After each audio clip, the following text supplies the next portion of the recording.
أعوذ بالله من الشيطان اللعين الرجيم. بسم الله الرحمن الرحيم. إن الله وملائكته يصلون على النبي يا أيها الذين آمنوا صلوا عليه وسلموا تسليما.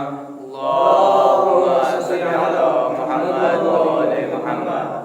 مومنین کرام سلام علیکم. علیکم السلام. سب سے پہلے تمام حضرات کی خدمت میں ولادت باسعادت فخر الانبیاء حضرت محمد مصطفیٰ صلی اللہ علیہ وآلہ وسلم اللهم صل على محمد وآل محمد. صادق آل محمد ہمارے اور آپ کے چھٹے امام جعفر صادق علیہ السلام اللهم صل على محمد وآل محمد.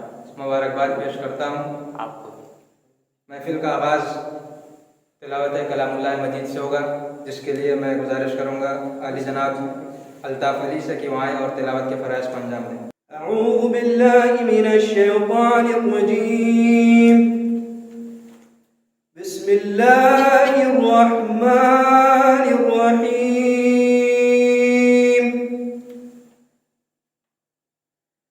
الف لام میم. ذلك الكتاب لا ريب فيه هدى للمتقين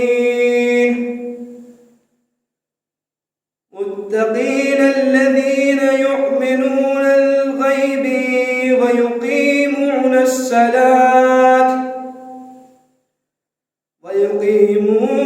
الصلاة ومما رزقناهم ينفقون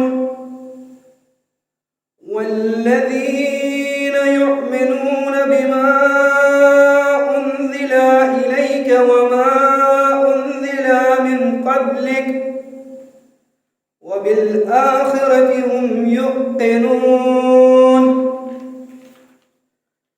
أولئك على هدى من ربهم وأولئك هم المفلحون. محفل کا آغاز باقاعدہ ہو چکا ہے. ایک قطعہ پیش کرتا ہوں، ملاحظہ کریں کہ ارشاد. روشن ہے بزم آمد عالی مقام سے، روشن ہے بزم آمد عالی مقام سے، یاسین اور مزمل و طٰہٰ کے نام سے. روشن ہے بزم آمد عالی مقام سے، یاسین اور مزمل و طٰہٰ کے نام سے. پڑھیے درود آمد خیر الانام ہے، پڑھیے درود آمد خیر الانام ہے. آغاز کر رہا ہوں محمد کے نام سے، آغاز کر رہا ہوں محمد کے نام سے. کہ دیکھیں گے دو صادقین کا آج زمین پر نزول ہے، دو صادقین کا آج زمین پر نزول ہے. ایک ہے امام دوسرا رب کا رسول ہے، ایک ہے امام دوسرا رب کا رسول ہے. کہتی ہے زمین چوم کر ان کے نقش پا، یہ آسمان دونوں کے قدموں کی دھول ہے، یہ آسمان دونوں کے قدموں کی دھول ہے.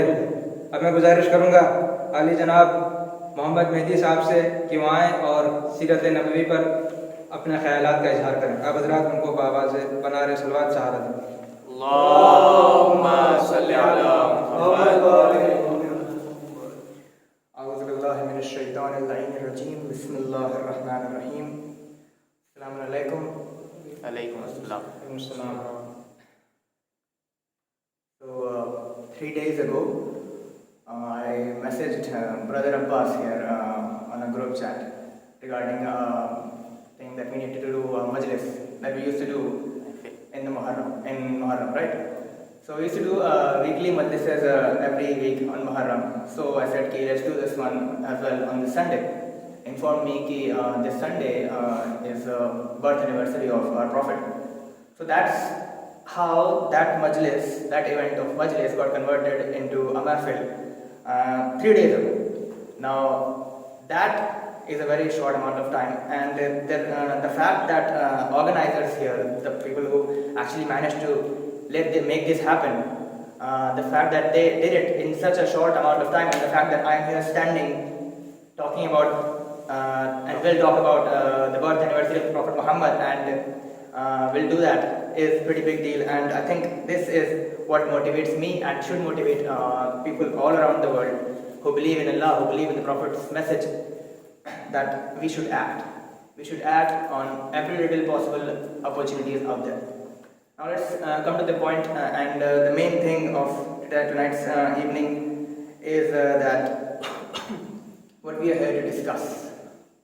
Let's discuss about a man who not only by Allah is titled as the greatest man who has ever lived and will ever live, but also by the people who do not believe in Allah, kuffar, mushrikeen and all that. Let me tell you about a man called Michael Cart. Now some of you might know him about his research. So who Michael Cart is he is a historian, a scientist, a mathematician. Now what he did with his team of other scientists. Now these guys are Christians, Jews, non-Muslims, Muslims combined, a team of scientists and highly educated people. Now what they did, what they wanted to do is that to figure out who are the 100 most profound people in the history. Profound means the greatest, right? So what they did, they formed this committee and they had these parameters. Actually they had around 32 different parameters on the basis of which they compared every single human being that has ever lived in the surface of the earth. And when they did these comparisons, what they found was that the number one spot, undisputed, among the scientists who had different ideas, different thoughts, who were from different religious background, what they didn't have any dispute among themselves was that Muhammad, the founder of Islam, was the most profound person who has ever lived. Now this research you can find out on Google as well, of course, and this was published actually in a big magazine called Time, which you guys might know. Everything is available, and these are not our findings. I mean, of course, we know that Muhammad is the greatest now. But for non-Muslims, for those who don't actually believe in Muhammad or don't believe in the Prophet's message of Allah himself, they came to this conclusion. Not that it matters more than what Allah has taught us and what Allah has told us, but for a non-Muslim, for an atheist, this is what they actually came, and this is what they believe, that Prophet Muhammad is actually the most profound person in the history of the world, and you can actually Google that. And let me just quickly share with you what I found on that list. When they compared that, and the number one spot was taken by Prophet Muhammad. The next spot was of Isaac Newton. The next is, this is interesting, the next spot was Jesus Christ, and the next spot was Buddha, and the list goes on. These are the top 4. Now, the leader of this committee, Michael Cart, he was actually a Christian. So he should have done anything. I mean, his idea, his interest must have been, let's have Jesus Christ on the top of the list. But the fact that he didn't put Jesus not even on the second list, not even on the second item, not in the second aspect, like in the third position of this list, shows that this list is totally unbiased. Not that it's like that important, but anyways. And these are actually his words. He said, I compared Jesus with Muhammad, and I would very much liked if Jesus would have been on the top of that list, on the most 100 of the most profound list, on the number one spot for Jesus. But when he compared Jesus to Muhammad, he found there are very big differences in these categories. For instance, Jesus was not a father, Muhammad was. Jesus was not a husband, Muhammad was. Jesus was not a statesman, Muhammad was. Jesus was not a warrior, Muhammad was. Jesus was not a ruler, but Muhammad ruled the Islamic states. So these are the parameters on the basis of which Prophet Muhammad sallallahu alaihi wasallam was rated the most profound, the greatest person who has ever lived. Now what do we do with this information? I mean, for Muslims we already knew that, but for non-Muslims, no matter where, how far this video might reach, for those of you who are not Muslims, and what do we do with this information, especially for Muslims? We learn, right? When you find someone that we find motivating, or we find that he is such a good person or such a nice personality, such a profound personality, what do? We try to copy him. So when we try to copy Prophet Muhammad sallallahu alaihi wasallam, what was Prophet like? This should be the first question. What Prophet was like? Starting from the visual aspect, the least important one. I mean, it's as compared to his other attributes. His dress was simple. His shoes were simple. His entire dressing was, we can say, simple. And his voice was smooth, not too harsh. These are the very starting attributes what you will see in a prophet. And who is this guy that is dressing so simple? Is a ruler, actually, a king, someone who has very big amount of money, a lot of followers, a lot of sahaba, a lot of important warriors under his command. And this is the guy who sits with poor, who sits with homeless and eats with them, have a talk with them, be good with them, takes care of them. And that's what differentiates and what puts Prophet Muhammad sallallahu alaihi wasallam on the very top of that 100 of the most profound list. And when we look at the personality of the Prophet Muhammad sallallahu alaihi wasallam, we see that there are aspects of two different things that are considered opposite but is still found in a single person: toughness and softness. When you will read history or hear history or go through the videos that ulamas or other people have made, you will see that Prophet Muhammad sallallahu alaihi wasallam on the battlefield, he was very brave. He was not giving. He fought very bravely, and while he was very brave and very strong against the enemies of Allah, not against his enemies, against the enemies of Allah. When he is back home, on the other hand, his voice is very soft. He has not, Prophet Muhammad sallallahu alaihi wasallam, one of the achievements that we might think, he has not struck a single entity, single human being, children, women, his friends, his companions, until only those who oppose the message of Allah, those who oppose Allah, and in the battlefield. Prophet Muhammad sallallahu alaihi wasallam did not ever attack first. So these are the opportunities, these are the attributes that we can learn from him. And on this special day, I thought we should have a look at it and have a glance of what Prophet Muhammad sallallahu alaihi wasallam was like. Now today, as we know, is the birth anniversary of Prophet Muhammad sallallahu alaihi wasallam.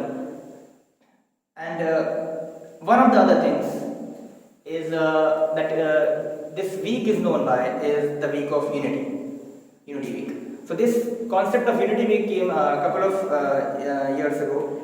Now what is Unity Week? Does that mean we unite as in person, or does that mean a Shia should convert into and become a Sunni, or a Sunni should convert and become a Shia? No. What unity means, and actually let me just pause a little bit and let me share you a deep experience that I just had a few hours ago. I wanted to find a speech on Unity Week, so I googled, obviously, and what I found was that videos of, when I typed in Unity Week, the videos was not regarding the Unity Week. The videos was regarding some sort of gaming event called Unity Week, right? So this is one of the examples where you can understand compared to us and the people who are disbelievers or who are running towards material things, they are actually faster as compared to us now. We are making events, we are like, for instance, we are making this message right now. They are making stuff like this on a daily basis, right? Maybe we have not slowed down, but as compared to them, we have slowed down. And this is actually very important. Now coming back to the Unity Week. What Unity Week actually states, same as Muharram that we witness every 2 months for every year. What Muharram is, why do we celebrate, why do we go with this Muharram thing? Why do we have Muharram? It's because we need to remember and we need to carry forward the message of Imam Hussain alayhi salam, right? And the same thing goes for the Unity Week. What Unity Week was started for was that all the sectors of Muslims, whoever believes basically in Prophet Muhammad sallallahu alaihi wasallam, should come under the same flag, should be united as one. And if someone believes in your Allah, this is from your perspective, you can treat it like this. If someone believes in your Allah, if someone believes in your Prophet, he or she is your brother or sister in belief, in faith. And when it comes to brothers and sisters, how do we treat them? Like family. And that's what we need to do. Well, like family, we need to protect them, we need to protect their interest, we need to protect their faith, we need to protect their security and everything. And this is the message of the unity. And let me end this by saying, and this is not my message, this is the message of Maraja, this is the message of Imam, and I am just doing my part of sharing it forward. Let's be united. This Unity Week, do your part. It could be like sharing a text, making a video, making a post, even a slightest thing regarding the Unity Week, or the message of unification of whoever believes in the Prophet Muhammad sallallahu alaihi wasallam should be our priority. Allahumma salli ala Muhammad. Allahumma salli ala Muhammad wa ali Muhammad. Allahumma salli ala Muhammad wa ali Muhammad. بہت بہترین انداز میں اپنے خیالات کا اظہار کر رہے تھے علی جناب محمد مہدی صاحب، اور ہفتے وحدت پر بھی خاص یاد دہانی کرائی. ایک قطعہ پیش کر رہا ہوں ممدوح کی شان میں. ملاحظہ کریں کہ دل مجسم گل اظہار میں ہو سکتا ہے، دل مجسم گل اظہار میں ہو سکتا ہے، معجزہ مدحت سرکار میں ہو سکتا ہے. دل مجسم گل اظہار میں ہو سکتا ہے، معجزہ مدحت سرکار میں ہو سکتا ہے کہ بیچنے والے مجھے شہر مدینہ لے جا، بیچنے والے مجھے شہر مدینہ لے جا، میرا سودا اسی بازار میں ہو سکتا ہے، میرا سودا اسی بازار میں ہو سکتا ہے. اس قطعے کے ساتھ میں بلانا چاہوں گا علی جناب مولانا محمد حسین صاحب سے کہ وہ آئیں اور اپنے خیالات کا اظہار کریں. اعوذ باللہ من الشیطان الرجیم، بسم اللہ الرحمن الرحیم، الحمدللہ رب العالمین، الصلاة والسلام علی سید المرسلین، ثم الصلاة والسلام علی الطیبین الطاہرین المعصومین المظلومین، ولعنۃ اللہ علی اعدائہم اجمعین. اما بعد، فقد قال اللہ فی قرآن الکریم، ان اللہ لا ینہاکم عن الذین لم یقاتلوکم فی الدین ولم یخرجکم من دیارکم تبرؤہم وتقسطوا الیہم ان اللہ یحب المقسطین. صلوات پڑھیے محمد والے. اللہم صلی علی محمد وآل محمد. سب سے پہلے تو میں آپ سب حضرات کو اس مبارک دن کی مبارکباد پیش کرتا ہوں. تو ایک چھوٹی سی بس گفتگو کرنی ہے ہفتے وحدت کے سلسلے سے. پہلے ہمیں یہ جاننا ہے کہ جب ہم کوئی بھی چیز سیلیبریٹ کرتے ہیں کسی اسپیسیفک دن میں، کہ خاص دن کسی چیز کا بنا لیتے ہیں، جیسے mothers day, fathers day, children day, اسی کا ایگزامپل ہے. پہلے نارملی تو ڈے ہی ہوتا ہے، ہم لوگ پورا ویک منا رہے ہیں، یونٹی ویک، ہفتے وحدت، ویک آف یونٹی. تو اس کا اسپیسیفک ڈے معین کرنے کا مقصد کیا ہوتا ہے؟ کہ خالی اس اسپیسیفک ڈے کو ہم وہ کام کر لیں اور بھول جائیں، یا پھر خالی اس اسپیسیفک ڈے کو وہ کام ہو پھر اس کے بعد پورے سال پر نارمل رہیں؟ نہیں، اس کا مطلب یہ ہوتا ہے کہ ہم اگر مدرس ڈے منا رہے ہیں تو اس کا مطلب یہ ہوتا ہے کہ ہم اس مدرس ڈے کو جو ہمارا رویہ ہے وہی رویہ جو ہمارا مدرس ڈے کو ہے وہ پورے 364 دن رہے. ٹھیک ہے. چلڈرنس ڈے میں جو ہمارا رویہ بچوں کے ساتھ ہے وہی 364 دن ہمارا بچوں کے ساتھ ہونا چاہیے. نہیں کہ ہم خالی چلڈرن ڈے میں بچوں کے ساتھ اچھے سے ہیں لیکن باقی دن تو جھاپڑ مار رہے ہیں. ماں کے ساتھ مدرس ڈے کے دن اچھے سے ہیں، باقی دن کوئی بات نہیں، بعد میں کریں گے کام.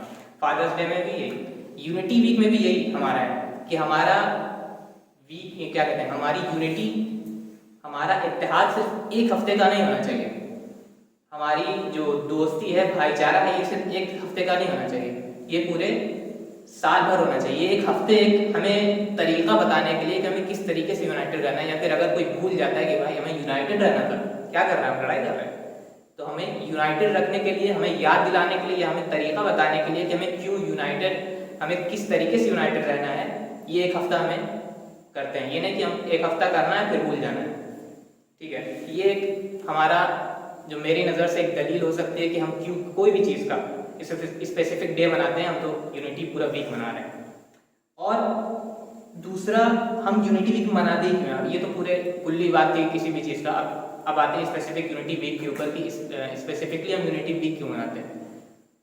تو جہاں پہ دیکھا جائے کہ ہاں دنیا میں سب سے زیادہ ٹارگٹ کسے کیا جا رہا ہے؟ مسلم کو. کہیں بھی آپ جائیے, انڈیا میں ہو, پاکستان میں ہو, پاکستان میں تو ہیں ہی مسلم, اس میں شیعہ لوگ ہو, کہیں بھی امریکہ, انگلینڈ, ہر جگہ ٹارگٹ. اگر سوشل میڈیا کھولیں گے تو سب سے زیادہ کوشچن جن کے اوپر اٹھتے ہیں, سب سے زیادہ ہیٹریڈ جس کے خلاف رہتی ہے وہ مسلم کے اگینسٹ ہی ہوتی ہے. اب اگر وہ مسلم گروپ 2 حصوں میں بٹ جاتا ہے یا کئی سارے حصوں میں بٹ جاتا ہے تو وہ لوگ ڈیفینڈ کیسے کریں گے خود کو؟ اگر آپ کا ایک جیسے ایک خاندان ہے, اس کو پورا محلہ بیٹھ کے ٹارگٹ کر رہا ہے, وہ خاندان ہی آپس میں چل رہا ہے تو پھر ڈیفینڈ کیسے کرے گا؟ تو یونائٹڈ مسلمانوں کا یونائٹڈ ہونے کا سب سے بڑا ریزن اور سب سے بڑی وجہ یہی ہے کہ ہم لوگ آلریڈی ٹارگیٹڈ ہیں دوسرے لوگوں کی طرف سے. اب ہم خود لوگ آپس میں لڑتے رہیں گے تو ہم دوسرے ڈیفینڈ کریں گے, کیسے کریں گے خود کو؟ یہ سب سے بڑا ریزن, عقلی ریزن ہے. اس کے لیے کوئی دلیل یا پھر کوئی الگ سے ہمیں حوالہ پیش کرنے کی ضرورت نہیں. یہ ہماری خود عقل بتا رہی ہے کہ ہم کو ہر جگہ سے ٹارگیٹ کیا جا رہا ہے. اب اگر ہم خود آپس میں ہی لڑیں گے تو پھر ہم ڈیفینڈ کیسے کریں گے؟ یہ سب سے بڑا ریزن ہے. دوسرا ریزن قرآن کی آیت کہ ہمیں ایک دوسرے کے ساتھ اچھے سے کیوں رہنا چاہیے. قرآن کی سورہ ممتحنہ کی آیت نمبر 7 کہ ان اللہ لا ينهاكم عن الذين لم يقاتلوكم في الدين ولم يخرجكم من دياركم تبروهم وتقسطوا إليه. کہ اللہ کہتا ہے, یعنی اللہ منع نہیں کرتا ہے ان لوگوں کے ساتھ نیکی کرنے سے کہ جو لوگ آپ کے ساتھ جنگ میں نہیں ہیں یا آپ کو اپنے گھر سے نہیں نکالتے ہیں. بس 2 چیزیں, اگر آپ کے ساتھ کوئی جنگ نہیں کر رہا ہے یا آپ کے گھر سے نہیں نکال رہا ہے تو آپ ان سے نیکی کریے اور آپ ان کے ساتھ انصاف کریے. یہ آپ ایک کافر کے ساتھ بھی کر سکتے ہیں. یعنی ایک مسلمان کی بات نہیں ہو رہی کہ جو مسلمان آپ کے ساتھ نیکی نہیں کر رہا ہے, جو مسلمان آپ کے ساتھ آپ کو گھر سے نہیں نکال رہا ہے تو بھی آپ کے ساتھ, یعنی کہ سارے کافروں کو رہیے, خالی مسلمانوں کے لیے نہیں. کلی بات ہے, پورے انسانوں میں اگر آپ کو کوئی ایسا کام نہیں کر رہا, آپ کو جنگ لڑائی نہیں کر رہا, آپ سے جنگ نہیں کر رہا, آپ کو گھر سے نہیں نکال رہا ہے تو آپ اس سے نیکی کریے. تو یہ خالی جب پورے مسلمانوں کی بات ہو رہی ہے, پورے انسانوں کی بات ہو رہی ہے, تو جب ہم مسلمانوں میں دیکھیں گے تو مسلمانوں تو بدرجہ والا ہم ایک دوسرے کے ساتھ ایسا ہونا چاہیے کہ اگر ہم تو ایک دوسرے ہم کلمہ پڑھتے ہیں, لا الہ الا اللہ کہتے ہیں, محمد رسول اللہ کہتے ہیں, اس کے بعد ہمیں دوستی اور بھائی چارے نہ کرنے کا کیا وجہ ہے جبکہ قرآن نان مسلم کے ساتھ بھی ایسا کرنے کو کہہ رہا ہے؟ تو مسلمانوں کو آپس میں تو بدرجہ والا ایسا کرنا چاہیے. تو جس کا ترجمہ یہی ہے کہ ان اللہ لا ينهاكم عن الذين لم يقاتلوكم في الدين. اللہ منع نہیں کرتا ہے کس چیز سے؟ تبرؤهم وتقسطوا اليهم, ان سے نیکی کرنے سے اور ان کے ساتھ انصاف کرنے سے. کن کے ساتھ؟ کہ لم يقاتلوكم في الدين, جو تمہارے ساتھ جنگ نہیں کر رہے ہیں, ولم يخرجوكم من دياركم, اور تمہیں گھر سے نہیں نکالتے ہیں. اللہ ان سے انصاف کرنا اور ان سے نیکی کرنے کو منع نہیں کر رہا ہے. تو ہم کیوں نہیں مسلمانوں کے ساتھ آپس میں اچھے سے یونائٹڈ ہو کر رہے ہیں؟ اور آخر میں اللہ کہتا ہے کہ ان اللہ یحب المقسطین, اللہ انصاف کرنے والوں کو پسند کرتا ہے. یعنی اگر ہم ایک دوسرے کے ساتھ نیکی کرتے ہیں یہ ایک انصاف کر رہے ہیں. اگر ہم کسی آپ کے ساتھ نیکی کرتے ہیں, کسی کے ساتھ بھی نیکی کر رہے ہیں, کسی بھی انسان کے ساتھ ہم نیکی کر رہے ہیں, یہ ایک انصاف ہے اور انصاف کرنے والوں کو اللہ پسند کرتا ہے. اور اگر ہم انصاف کریں گے تو اللہ کے پسندیدے انسان میں شمار ہو جائیں گے. السلام علیکم ورحمۃ اللہ وبرکاتہ. محفل اپنے آخری مرحلے میں پہنچ چکی ہے. ایک قصیدہ اور اس کے بعد انشاءاللہ ختم دعا حاضر کر رہا ہوں. دیکھیں گے مطلب کہ ارشاد دکھائی کیسے دے تصویر آئینہ کے بغیر, دکھائی کیسے دے تصویر آئینہ کے بغیر, نبی سمجھ میں نہ آئیں گے مرتضیٰ کے بغیر. واہ واہ. دکھائی کیسے دے تصویر آئینہ کے بغیر, نبی سمجھ میں نہ آئیں گے مرتضیٰ کے بغیر. نظام دین چلے اور مصطفیٰ کے بغیر, نظام دین چلے اور مصطفیٰ کے بغیر.